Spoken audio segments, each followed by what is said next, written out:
بسم الله الرحمن الرحیم. ګران دوستانو، د کورل ډرا په دوهم لوست کې استو. په اول لوست کې موږ دا ولوستل چې څنګه کولی شو موږ یو نوی ډاکومنټ جوړ کړو او څنګه کولی شو موږ خپل دغه کوم سکرین چې ښکاري دا په خپله خوښه منظم ځان ته جوړ کړو.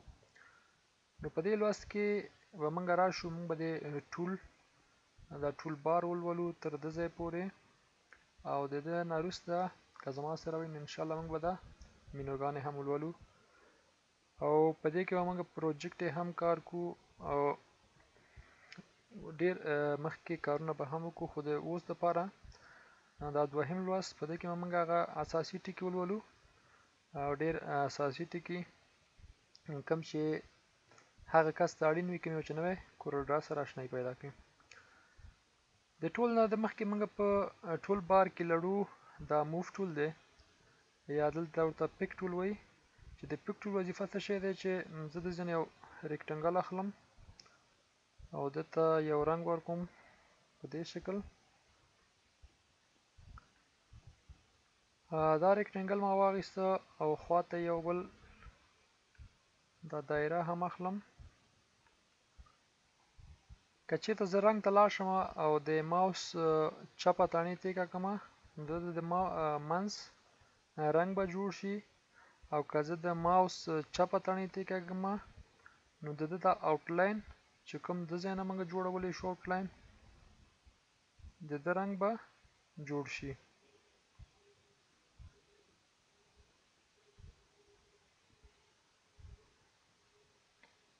نو دا د وینې دوستانو چې دا آوټلاین دی، که زه چپ په تڼۍ راسته تڼۍ تېږه کړمه نو د آوټلاین رنګ بدلولی شو. دا بعدي خبرې دي چې په دې باندې به موږ ډېر بحث وکړو. نو د فعلا دپاره همدومره بس. راځو خپل پیک ټول ته. پیک ټول دا وظیفه لري چې دا کوم شی چې موږ جوړو دا یو ځای نه بل ځای ته انتقالولی شو. بس دومره وظیفه د پیک ټول وي چې یو شی د یو ځای نه بل ځای ته موږ انتقالولی شو. دا د پیک ټول وظیفه ده. د پیک ټول سره انشاءالله ټول دوستان په مختلفو پروګرامونو کې آشنایي لرئ، په دې به ډېر بحث نه کوو. د پیک ټول نه د لاندې موږ لرو شیپ ټول، چې دا ډېر یو د کار شی دی، او لکه څنګه چې موږ په لومړي درس کې ویلې چې هر آبجیکټ موږ دلته سلیکټوو یا د ځای نه هل ټول اخلو نو د هغه ځان ته یو پراپرټي بار وي. اوس ما د ځای کې شیپ ټول اخیستی دی او په دې دایرې ما کلیک کړی ده، نو دلته یو رقم پراپرټي بار ما ته ښیي. که زه به دا ریکټنګل باندې کلیک وکړم نو دا بدل شو. که زه د ریکټنګل دا کونج ته راشم او دلته یو دانه وړه ځخه ښکاري، که په ده ځخې زه کش کړم نو موږ ته به زموږ د خوښې شیپ برابر شي. په دې توګه موږ یې بېرته اجستولی هم شو. که پورته موږ پراپرټي بار کې وګورو، په پراپرټي بار کې دا د ایکس او وای زاویې دي چې د ځای نه موږ ایکس او وای زاویې موږ ورته انتخابولی شو. دا د کوم شیپ چې دی اوچتوالی او برې موږ له ده ځای نه موږ ته ښیي او د ځای نه موږ اجست کولی هم شو. هغې نه وروسته که موږ د ده آبجیکټ تاوول وغواړو، د ځای نه مثلا زه 45 درجې دا تاوول غواړم، بخښنه غواړم دلته زما کیبورډ په پښتو دی، دا زه انګلیسي ته اړوم. که دلته زه 45 درجې دا آبجیکټ تاو کړم نو دا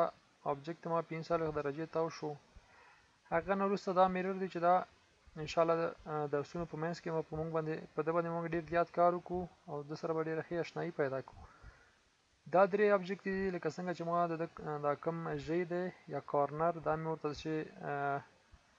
مخکې تیره وه اوس مې ورته داسې ګرده کړه. که دا آپشن زه ووهم نو په دې شکل به یو شکل موږ ته جوړ شي اتوماتیک. که دا درې مو وهم نو په دې شکل. دا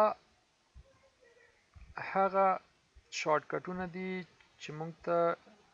ډېر په درد خوري په وخت د پروجیکټو کې، چې که موږ ته داسې یو شیپ پکار وي نو موږ په ډېر کم وخت کې داسې شیپ په کورل ډرا کې تیارولی شو. دا هم نور هغه اړین معلومات دي چې ان شاء الله موږ په درسونو کې پې کار کوو او دا یې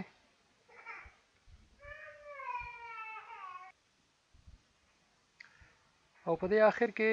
دا کوم کمانډ چې موږ دلته ګورو آوټلاین ویډ دی چې دنه لکه څنګه چې ما کار وکړو په هر شیپ کې اړین دوه شیان وي چې یو فل کلر وي او یو آوټلاین کلر وي لکه څنګه چې موږ ویل چې فل کلر دا شو او آوټلاین کلر که زه د آوټلاین اته کما نو دا وګورئ چې دا دته آوټلاین وایي دا آوټلاین شو د ځای نه موږ څه شي کولی شو چې د یو آبجیکټ آوټلاین کم او زیات کولی شو که دا زه صفر کما او ماته آوټلاین نه پکار نو دا زه صفرومه د آبجیکټ آوټلاین بالکل ختم شو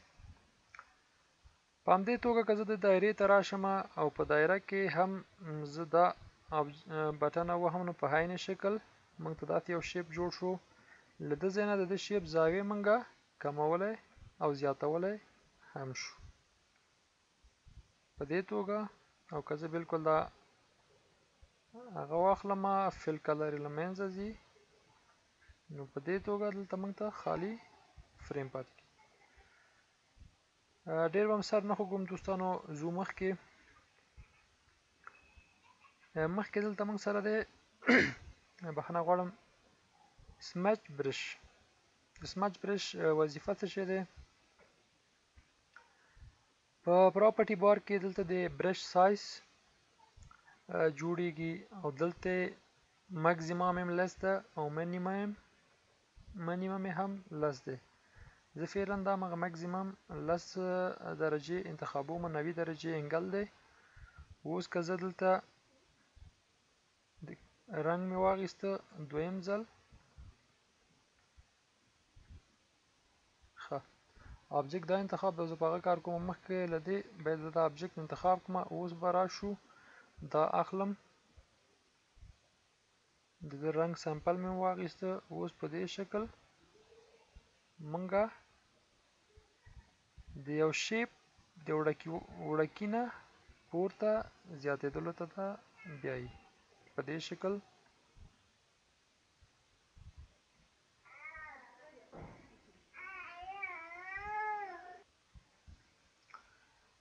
راځو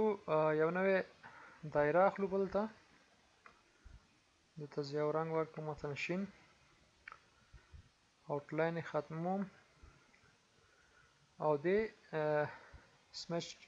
ټول ته راځو اوکې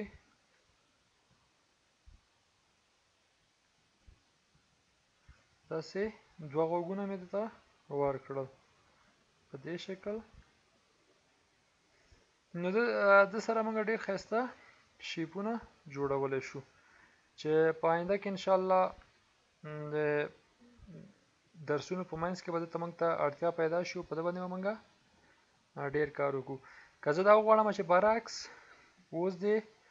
ډبل والي نه مین والي ته ځي که دا زه وغواړم چې برعکس کړمه او د مین نه ډبل ته لاړ شي نو دغه درجه چې کوم دی دا به موږ منفي لس ته راکوزه کړو په دې شکل اوس د وړکۍ نه ډبل والي ته ځي په دې شکل ښه دوستانو په ده هم انشاءالله چې پوه شوي به اوسئ زه یو بل اول اخلم دلته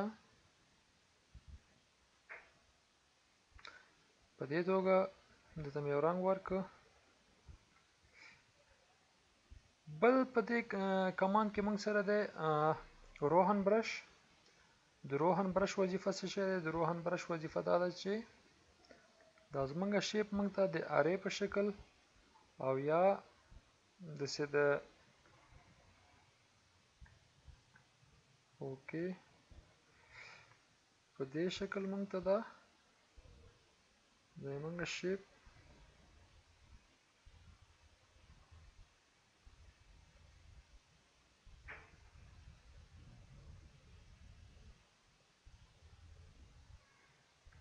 په دې شکل یو ډیزاین جوړوي دوستانو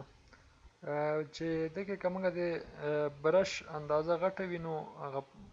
پرې د ارې به غټې او که برش اندازه وړه وي موږ دا هم وړکی کار کوي چې په مختلفو ډیزاینونو کې دینه موږ کار اخیستلی شو. دا د یو زینې په شکل جوړ شو. ښه دوستانو، په دې کمند کې موږ سره بل پاتې دی فری ترانسفارم ټول،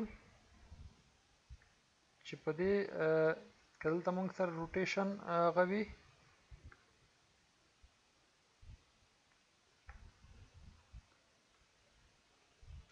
دلته موږ روټیشن ورکولی شو. که دلته فری انګل ریفلیکشن وي نو هم موږ دلته روټیشن او په همدې توګه موږ دلته سکیل په دې شکل، او که موږ سره سکیو وي نو په همدې توګه موږ دا سکیو کولی شو چې په مختلفو پروګرامونو کې به دنه موږ په مختلفو ډیزاینونو کې دنه ګټه اخیستلی شو. او په راتلونکي درسونو کې انشاءالله د مثال سره به موږ دا واضح کوو. نو اوس دپاره دا پیک ټول او دا فری ترانسفر ټولو شیپ ټول په دو باندې تاسو ګران دوستانو خپل پریکټیس وکړئ. که په څه پوه نه شوئ ما ته ایمیل وکړئ او د فیسبوک کې هم ما سره اړیکه ټینګولی شئ او